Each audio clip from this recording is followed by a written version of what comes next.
Hi, everybody, and welcome to Drop Shot, where the love for tennis meets the thrill of competition. My name is Michele Dinella, and I will be your host and fellow tennis enthusiast. Join me on my personal tennis journey from the clay courts of southern Italy to the bustling streets of Washington, D.C.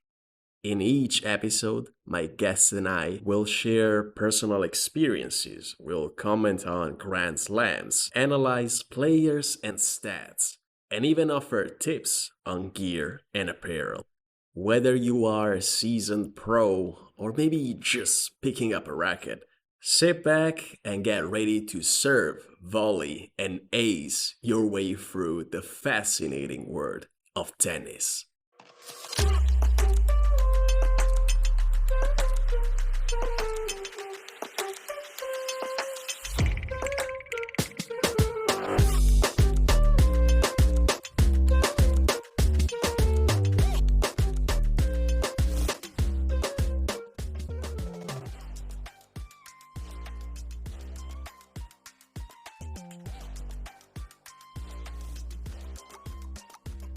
All right, listeners, welcome back to a brand new episode of Drop Shot.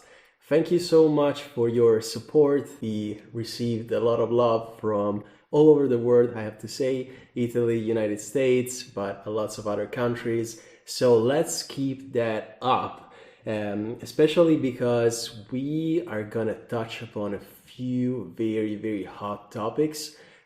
We are going to talk about some great players. We are going to talk about some great tournaments in the future, including the topic of today, which is, as you read the title, one of the biggest players in the history of tennis. But I don't want to spoil that for you. I want to start by thanking you all for your support again, and by saying that if you want to go the extra mile and make sure that this project receives all the attention that it deserves, you can go and follow it on Apple Podcasts. And if you have an iPhone, make sure to write a review underneath, because it helps us immensely with the algorithm. So I would really appreciate if you guys did that. And now let's delve deep into today's theme, which is Rafael Nadal, one of the biggest, one of the greatest tennis players in the world, in the history of tennis. And I'm joined today with a very good friend of mine, Misha. And I chose him because he is allegedly obsessed with Rafael Nadal. We had conversations about him beforehand, privately. As I said, Misha is a friend of mine here in Washington, D.C. We play tennis on a regular basis, so we know each other from the courts, and we are going to talk about that a little bit as well. But let me introduce him to you. Hi, Misha, and thank you for being here with me today. Michele, thank you so much for having me. It's a great honor to be on your second episode of Drop Shot. I think it's an amazing start. I think a lot of people in our tennis space are making first steps on the court and start following players at home, at their living rooms. And there's a lot of information that's coming at them. Yeah. Two-handed backhand, one-handed backhand. Who are these players? How big they are? What's special about them? How I can take it to the court so I can improve my game? What kind of equipment should I use? What makes this player special, and how long I've been playing? So I think it's a lot of things that you tackle in your podcast, and thank you so much for having me here. No, thank you, Misha, for being here with us. And I promised when I started this podcast that we were going to talk about the biggest tournaments and slams around, but also that we would have some biographical episodes about the biggest tennis players around, just like the one that we are doing today. But I agree, there has to be a bit for everyone in this podcast. I understand that there is a big difference between the people who just started playing tennis and what you end up seeing on TV. So we're gonna touch upon that a little bit. But I would like to start today's conversation by asking you, what is your first memory connected to Rafa Nadal? Just touching upon what you were saying earlier, I do not remember tennis without Rafa Nadal. You know, I'm from 1995, and I remember that when I started to get my tennis consciousness, Nadal was already around. So 2005 was his big year in ATP among the professionals. And since then, he has been a staple. He's been always there in the Olympus of the biggest players. So I'm curious about your experience with him. What is your first memory? So I started to follow him in 2009, right about this time, when he won the ATP event in Rome, Rome Masters, and he won the Roland Garros following that. And seeing him on the court, moving so graciously and putting so much effort, almost like he was a boxer, not a tennis player, more like a boxer, and the immense energy, effortless strokes, and the ball that would just connect and accelerate after touching the opposite side of the court. Character and extremely humble appearance in the press events that immediately made him to stand apart from everybody else.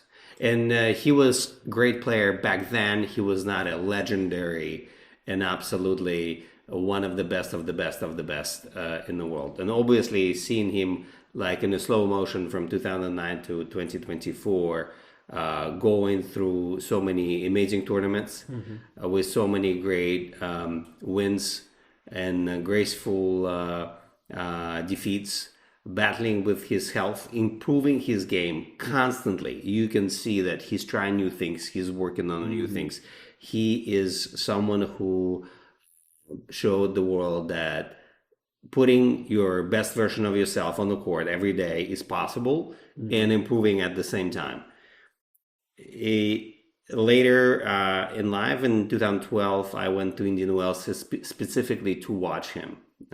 Wow. I flew to California, went to the tournament, and there was a semifinal with Roger Federer. Yeah. And it was incredible. I was sitting in first row because Indian Wells is a fairly small stadium, to be honest. So getting in the first row was not a big deal. And it was a big deal for me. But I was just surprised, the laser focus on the court and how he can able to see the lines from the opposite side of the court. He spotted everything. He played one of his best matches. Roger was a little better that day. I think it was 6-4, 6-4 final score. But what I saw there is the passion that ignites other people. And I think what made tennis so electric and what made tennis so so cool for young people and for older people to get involved is players like Nadal that connect generations of players. And you see a lot of younger ones who are playing Nadal right now. It was the episode, they probably covered that in the Madrid Open, when one of the players who played with him after a crashing defeat came to Nadal and asked for a t-shirt. Yeah. Now, that's something beautiful to watch, you know, because you are such a legend and you're still there competing. Every tournament is like starting all over again. And he's still there in the game. And I find that very humble and very remarkable at the same time. And you touched upon a lot of interesting topics. I would like to start by uh, painting the picture of the kind of player that Nadal is. And two of his most characteristic traits you already touched upon, and meaning his mental strength. For sure, he wants to win. Even when he was at his prime, which I consider Nadal 2008 to 2013, I believe that he didn't want to lose a single game. He didn't want to lose a single set. That he fought, even if he was like losing 5-1 a set, he would still fight until the end. And that's something that, as you said, is just fresh air in the tennis world. And because most players would prefer to preserve themselves for the next set, and I've never seen him doing that, honestly, in my life. Maybe I missed some games, I don't know, but it's just the energy that he has and the approach to the games. And the other characteristic that you can see from a very young age is definitely his topspin. That's a quality that, combined with his left-handedness, is definitely, in my opinion, one of the crucial factors to his success. And let's talk about it. Let's talk about his athletic career from a younger age, because one thing that has always impressed me is that he's not a left-handed person in life. He's a right-handed guy that learned how to be left-handed, and he excels in so many other sports. I know you're a big fan of golf, for example, Misha, and I know that Nadal also he's a big golf player. But on top of that, he's a huge soccer guy. And in fact, when he was like 13, 14 years old, he had to choose between a career in tennis and a career in soccer. And thank God he chose tennis. But imagine if he chose soccer, what would have we seen? And I also remember that his uncle, I think his name is Miguel Angel, or Mario Angel. He had a career in La Liga in soccer, and he played for Mallorca and for other Spanish teams. So I don't think that Rafa Nadal would have been that far off from being able to compete in professional soccer leagues if he wanted to. So that tells you a lot about the kind of character that he is. But let's stay focused on the left-handed thing, because I really can't wrap my head around it. I don't know anyone else who did that before and after him. Well, I think the left hand is essentially putting you on advantage streak with all the players that play in you. And you're right, Nadal even admitted in his book that when he was coming back from tennis lessons, he was crying in his room while his mother was putting him through that.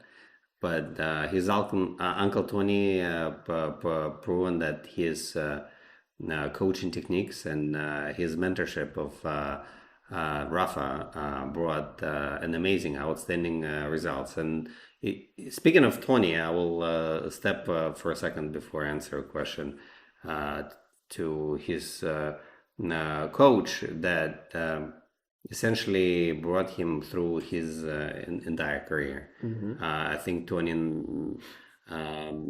retired a couple of seasons ago to be more focused on Rafa Nadal Academy and will work with Alcaraz. But if you look at Djokovic, if you look at Roger Federer, if you look at Andy Murray, if you look at every single one who went beyond 5 Grand Slam titles, every one of them changed coaches after several seasons. Because when you won Golden Slam, when you won 5, no one can really teach you anything. You know it all. You've seen it all. And Rafa been so loyal Yeah. throughout his life. And loyalty, one of the things that you can highlight on many fronts, on the personal level, on the professional level. And uh, he he made his decision when he was quite small, like 8 years old, that that will be tennis, not a soccer. And he made a decision that he will work with Tony, and he did.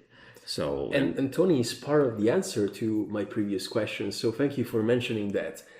Because I believe it was Tony in the first place who suggested to Rafa Nadal to change into being left-handed. And again, I can't wrap my head around it. It's just some guy comes up to you and tells you, "Oh, you should be left-handed." I'm like, I can't even brush my teeth with my left hand. How am I gonna hold a racket with that? And that already tells you about the extreme athletic talent that resided in Rafa Nadal already from a young age. When I think about soccer, my listeners will excuse us if I mention that too often in these episodes, but the parallels are too many in order not to do that. It's so rare to come across a player that can kick the ball with both his legs or her legs.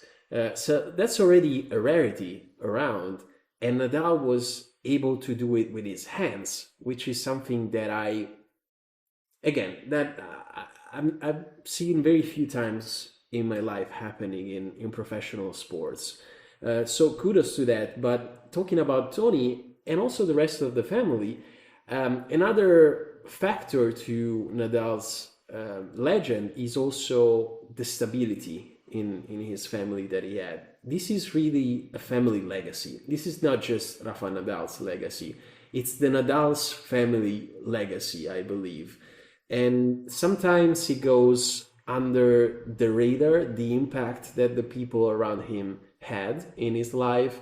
But even his mother, his sister, his wife, his current wife, Siska, the people around him have always been there for him since, even before he started competing professionally. And I believe that is so important in the career of an athlete, or in the career of a sports person. And Nadal had that, which I believe, in my personal opinion, and you can tell me wrong if you disagree. I believe it's one of the factors to this success. I don't know if you want to add something on top of that. definitely the left hand is a big factor, and not just a strategical decision, not just a strategical decision to carry the racket in the left hand sets you apart, but also from neuroscience perspective, when you work with the left hand, your left part of the brain is activated, which is responsible for putting things orderly, almost with a mathematical precision. And that shows in Nadal's character. Yeah. And you see how much our game changed in the last decades, where the players were very casual, and there was not such a display of athleticism that we see right now. There's no much science behind it, but intuitively we see players grow in this early Nadal era, and Nadal standing separately just because he's dedicated. He loves the game. He loves the winning part of it. He loves people around him. He has a great support, and most importantly, he's extremely mentally tough. Do you think it has something to do with the left hand? I do. I do. I think it has something to do with his passion and his dedication for training in general. He's like a machine, this guy. I don't think he never lost a day of training, honestly. And you can really see how these 20 years, 25 years of tennis really took a toll on him. And from the injuries that he's had, from like the physical decay that his body is witnessing right now nowadays. And we will talk about, for example, Madrid. We will talk about the Rome Open that is going on right now, but Nadal is already out of it. But he's still there. He compensates that with his mental game, and that's always been his trait. But if you picture prime Nadal, as I said, 2008, 2013, he had the physicality, he had the left hand, forehand, he had the mental game, he had everything. And in fact, he broke tennis for what, half a decade or even more. So, yeah, for sure. My answer to that is for sure. That played and that plays still to this day a role. But that's a constant that I see when it comes to big athletes, to legends.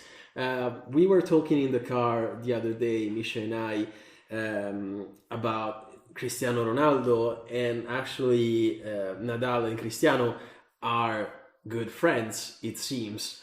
And Ronaldo is the same on many levels as Nadal when it comes to training, when it comes to taking care of his body. I came across, I think it was a few months ago, a picture of Ronaldo's feet at the pool, and oh man, you don't want to see that picture. It's kind of ugly, but at the same time, these are the instruments that an athlete uses every day to do his job, and it's normal that after 20 days, 20 years of being at the top level, they are going to be worn out. And I think the same applies to Nadal's body. So there is kind of a decay by design, and we have to acknowledge that. I think he had to acknowledge that, and it really took a toll on him. But nowadays, he is playing so carefree. He's playing with such a positive attitude, in such a positive state of mind among these young kids that make him run and sometimes win over him, just like Lehechka did in Madrid. That it's great to look at, honestly. And I don't know when else we're gonna have someone like Nadal again. But I wanted to touch upon this parallel with Cristiano with you to see what you think, and also on how this mental strength translates into the world outside tennis, because Cristiano will be done with soccer very soon, and Nadal will be done with tennis fairly soon as well, allegedly this year or the next. So, what is coming up? There's a lot of similarities between Ronaldo and Rafael Nadal. And first of all, they are proven entrepreneurs who happen to have a gigantic passion for their respective sports, who had an amazing results of being on the field and on the court, and then creating a movement, a fan base behind them. A lot of people that Nadal plays right now, and who are challenging him, as you mentioned, are on the court because of him, because they saw him in the early 2000s, Yes. because they saw him win, Yes. because they were just motivated by someone who won one title, second title, third title, and it goes along with the enormous earnings that professional tennis brings to someone of a caliber of Rafael Nadal. That person didn't stop. And this is what brought the youngsters if I may, to the court, and what made them practice and get better and get faster and get smarter on the court, anticipate and play no matter what. I remember us having a conversation on the phone when we saw the Nadal fall, hit the shot, run on the other side of the court, and manage to still win the point in Rome, In Rome.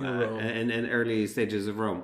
This is quintessence of Nadal, that he is not gonna give up even if he's falling. Yes. And this is why he's 36 years old, and he can win his 15th French Open title in upcoming weeks. He absolutely can. I think that's what he's aiming for, honestly. He's aiming for his 14th Roland Garros. And I remember watching 15, sorry. They tell me, the directors are telling me. And I think he can. I remember watching an interview right after he got kicked out of Rome. And he was like, I never said that I was retiring after this tournament. So there are hints of that, but I agree with you. And, it's beautiful to look at because he's not playing in a presumptuous way with these kids. Like, he accepts the possibility for loss. He accepts the fact that they can easily outrun him, they can defeat him sometimes, and but he's still there fighting because he still feels like he has something to give to tennis, and tennis has something to give to him probably. So that's what I think, and I would really enjoy seeing him triumph at Roland Garros again, because it would be like coming full circle. It would be coming back to where you started, and I think he's looking for that. He's looking for a good time to say goodbye, maybe, like all sportsmen do. I'm sure that Ronaldo would like to end his career by bringing Portugal to a good achievement in the EuroLeague or in the World Cup in a couple of years from now.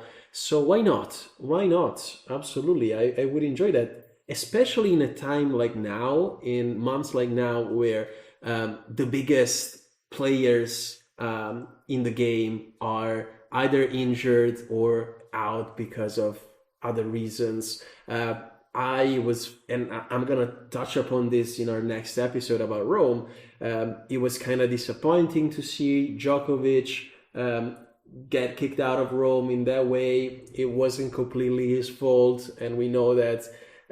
But still, it's important to have big players like them playing these tournaments and competing until the semifinals and the finals. And this is something that, on the other hand, we are witnessing with WTA, where we have usually the biggest ones getting to the final stages, with some disappointments that we will talk about with Stefano next week. But let's not make any spoilers for now. Another thing that I wanted to touch upon, since we just mentioned it, is Nadal's dominance on the clay courts. Oh my God, what magic does he do on clay? Why is he so strong there, in your opinion? You just correcting me, and I thank you for that, saying that he's going to win his 15th Roland Garros if he manages to. So what's the secret to that? I believe that the secret is being Rafa Nadal. When Okay. when you play on the court that covered in clay, with absolutely uneven surfaces, with unpredictable conditions. We know that in Paris it's very rainy during this particular period. So one day you have absolutely dry clay and it behaves absolutely differently from where it was just wet.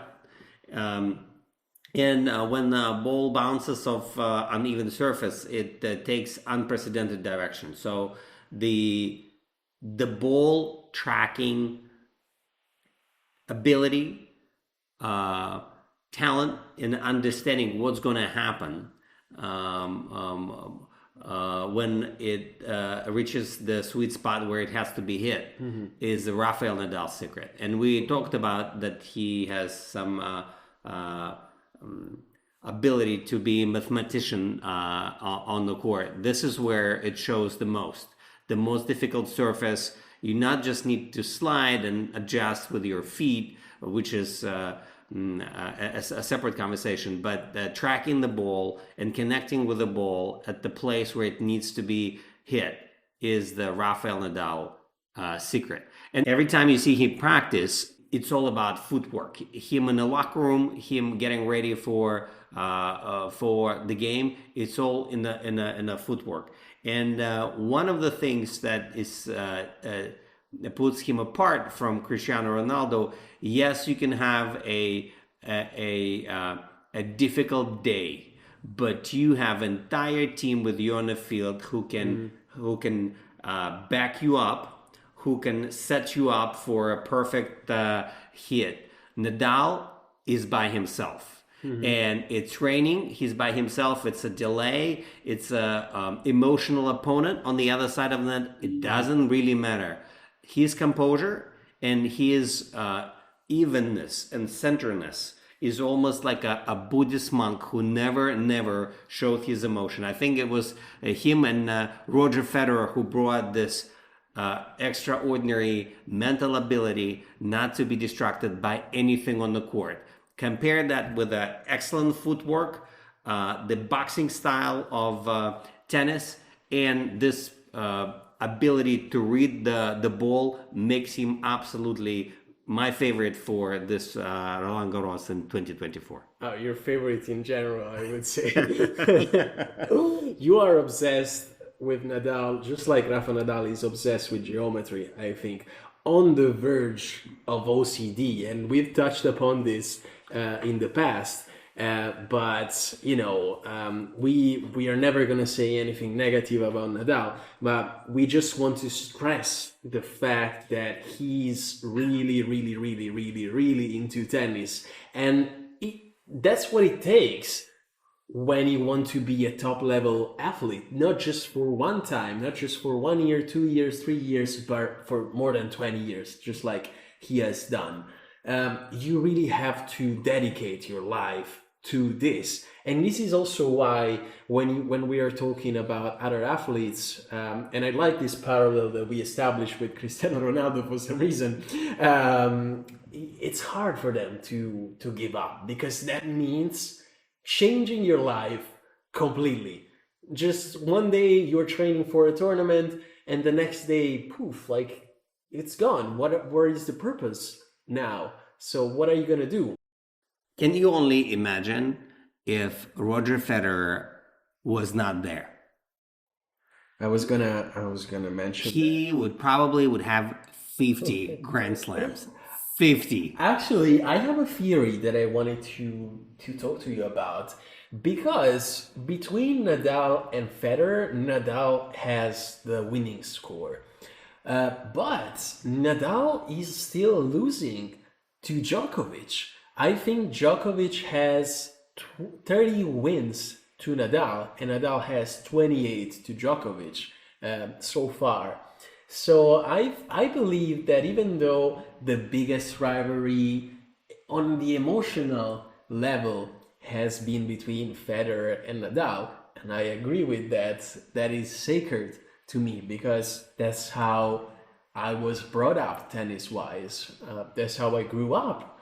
Nadal and Federer, yes, of course. and then Djokovic came out a few years later, 2009, 2010, where his first prime years. So for me, in my head, it's Nadal and Federer, but I believe among the big four, Djokovic would have been the real contender to Nadal's dynasty. And if Nadal was not there, I believe that Djokovic would have won even more, and he would have been even more of a legend than he is. And we'll talk about Djokovic at some point of this podcast, but it's not today. I just see it like, Messi and Ronaldo are Federer and Nadal. And then you have some Ibrahimovic guy who won pretty much anything in their career, but still doesn't get the recognition because everyone's eyes are on these two, and it's just so beautiful to see them contending tournaments. You just talked about the Indian Wells semifinals, and everything else kind of loses focus like a bouquet effect. This is how I envision it in my head. And so I wanted to touch upon this with you, Misha, because I'm sure if you like tennis, you're also a Federer admirer, if not a fan. Uh, it was really, really, really heartbreaking when Federer retired and he played that game with Nadal. I was losing it, watching them cry like kids. But it's also so great to see that between two sportsmen, and that is such a strong message to tennis players and young tennis players, especially out there.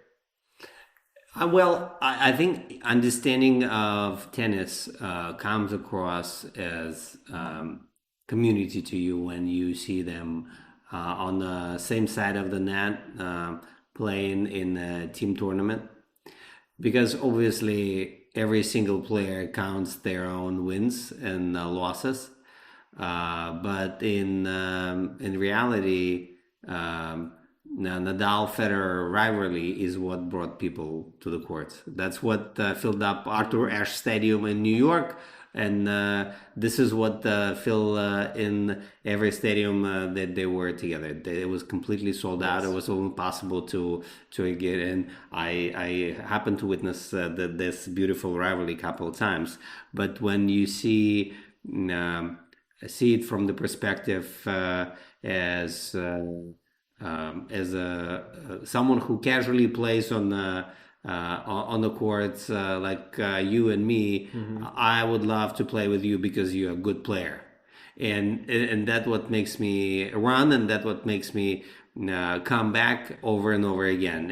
And I will put the legends aside, but I know that you can spend on the court all day. You can spend there 2 hours, you can spend 3 hours, and that's why I love playing tennis with you. And I bet, despite all defeats in the finals, Nadal and Federer feel about each other the same way. And I really love that. I mean, that's invaluable.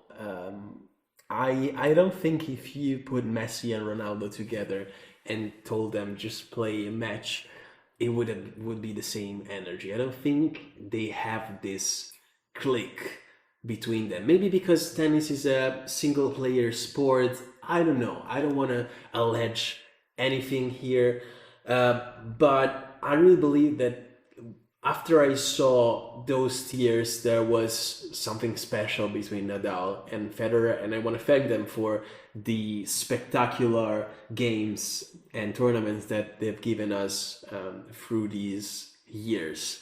And just a final few touches upon Nadal's portrait that we are painting as a player, because we have been more on the emotional side in this podcast and this conversation, and that's exactly how I wanted this dialogue to be, don't get me wrong.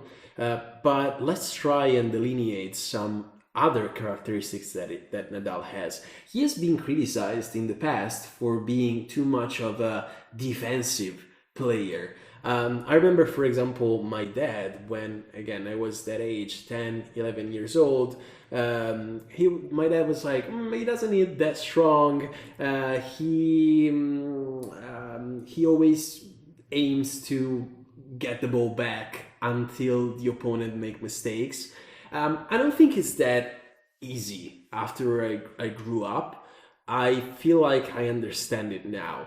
We already touched upon the top spin that Nadal has, but I believe there is more to that. Of course, if you want to have a really good top spin, you have to give up some power in your shots, and that's just by design. You won't have such a spectacular neck game as we see from other players, even for example in the last few weeks from Rublev in Madrid. But still is a pleasure to me to watch Nadal play because of the rallies, because I don't see those rallies in modern tennis, especially. Everyone is trying to progress to the net, and that's probably why he's paying this toll nowadays, since his body he's not cooperating anymore. But that's such a different vibe from anything else that you see around. So I wanted to touch upon this baseline attitude and strategy that Nadal has, and these allegations of being, a defensive player. What do you think? Well, first of all, he runs a lot. So when you see where he receives the ball, when he is on the receiving end of the court, he's like far away. And then with a split of a second, he could be by the net, he could be on the opposite end. He is an amazing runner, and he is soccer talent, football talent, absolutely unquestionable. He would have made a phenomenal soccer player. You can see that. But second, you look at the players who are offensive players, especially someone like Milos Raonic, who are tall, who has big, flat shot. He's probably has the fastest serve in the game. He serves up to 40 aces during the match. Does he win any Grand Slams? No. So that's the answer.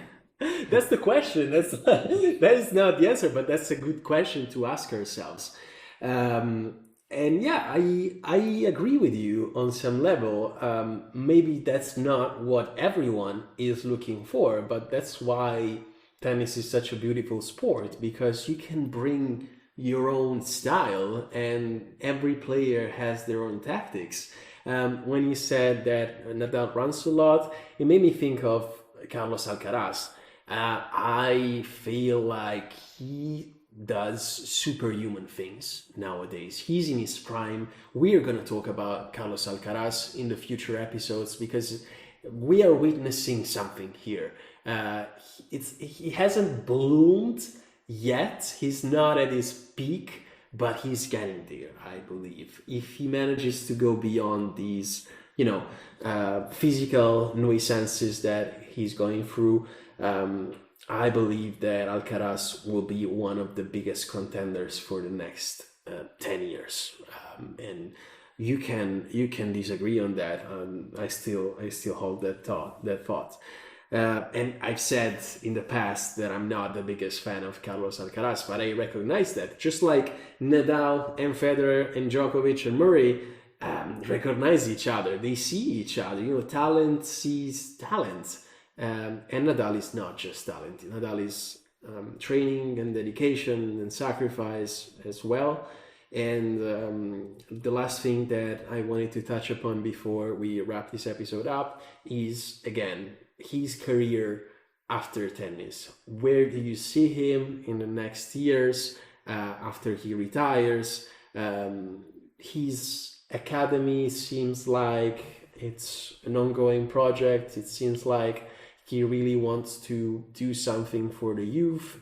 But I find it hard to frame him in the future and to see what he's going to be up to. We know that he has his philanthropy foundation, and he does other things like designing his own watch. You told me that you are obsessed with that, so let's touch upon that as well. But yeah, just the question, where do you see him in the nearest future? I think he's the greatest ambassador for the sport we've seen out there, along with Djokovic and Federer. He brought fashion to the sport, because Tennis, honestly, been quite a boring sport when it came to outfits in early 2000s. Well, he brought so much color. He brought so much personal design. I think he is, if not the first, he is one of the first, along with the Federer, who personalized the outfits for a tennis game, which brought the industry up there and also made a lot of people get into it and a lot of brands into it, and as a result to bring a lot of investments in the sports. And that's why when Grand Slam events, even ATP 1000 events are on, the Masters are on, it's on every TV in every single place around the world. It's a worldly tennis. It's a worldly sport. Unlike NFL, unlike Bundesliga, unlike rugby seventh, that the super sport in South Africa, tennis is one of the sports that unite absolutely everybody, and everybody can relate to. And most importantly, unlike golf, unlike soccer, this is something that almost anybody can do. And I think Nadal was one of those who made this impact on the entire sports industry. Now that's number one. Second, the equipment. You just showed me your collection of the rackets, and one of them is this phenomenal Prince from quarter century ago. It's like completely different thing. It's heavy. It's the same size, but gosh, what the journey from there to what you play with in right now. People like Nadal, legends like Federer, Djokovic, they pushed the entire equipment industry in that era. And now we see even the watch industry, like Richard Mille doing the partnership with Nadal, where they created almost infinite watch that doesn't require any battery and can run for weeks and weeks and weeks. That's phenomenal. I think it's moving technology, it's moving fashion, it's moving broadcasting industry, it's moving the nutrition. How much Nadal talks about nutrition in his book. It's very very a big part of our lives when you think about it. I'm just Googling what's the price for Nadal's watch, and I might be wrong, but this is 1 million. What the hell? I mean, this is a beautiful watch, but yeah, when I'm a millionaire, I'll let you know if it's worth it to me. Right now, I'm just rolling with my secondhand Apple Watch, but I would love to have that. And jokes aside, I really agree with you. Nadal has been an innovator when it comes to tennis apparel, and you know how big a fan am I of tennis apparel. And I believe that we should dedicate a color to Nadal.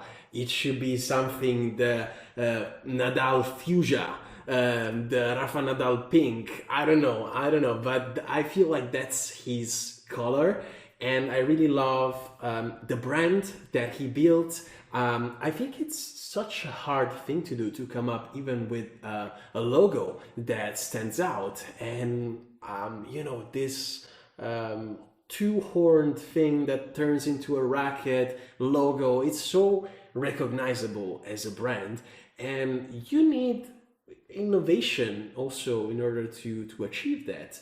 And the pink and the outfits and the double wristbands and the watch, they're so iconic, and they changed tennis forever probably. So I'm very thankful to Rafael Nadal and to the people that supported him, to his family and to the fans. And I believe that tennis wouldn't be the same thing without him.